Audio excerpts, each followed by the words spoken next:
ഇന്ന് പകൽക്കാലം അപ്പുറത്തെ സാഹചര്യത്തിൽ നിനക്ക് നേരെ നിൽക്കുന്ന ചില ആധിപത്യങ്ങളെ ഇന്ന് പകൽ നീ അതിന്റെ വേര് പറിക്കാൻ ദൈവത്താൽ നിയോഗിക്കപ്പെട്ടവനാ.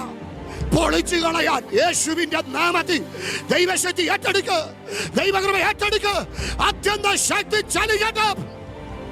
നിങ്ങളുടെ പോരിന്റെ ആയുധങ്ങൾ ജഡീകങ്ങളല്ല, അത് കോട്ടകളെ ഇടിക്കുന്നതാ. അകത്ത് നിനക്ക് ഹൃദയത്തിൽ കെട്ടിയത്, പുറത്ത് നിനക്ക് തടസ്സമായി കെട്ടിയത് വേരോട് നിന്റെ നന്മയ്ക്ക് നേരെ നിൽക്കുന്നത്. യേശുവിന്റെ നാമത്തിൽ ദൈവസഭ ചിലതിനെ പിഴുതെടുക്കാൻ പോവുക, ദൈവസഭ ചിലതിനെ പിഴുതു കളയാൻ പോവുക. അഭിഷേകത്തിന്റെ അധികാരമുള്ള ദൈവമക്കൾ, ദൈവകൃപ ഏറ്റെടുക്കുന്ന ദൈവമക്കൾ, യേശുവിന്റെ നാമത്തിൽ അത് സംഭവിക്കട്ടെ. ദൈവകൃപ ചലിക്കട്ടെ.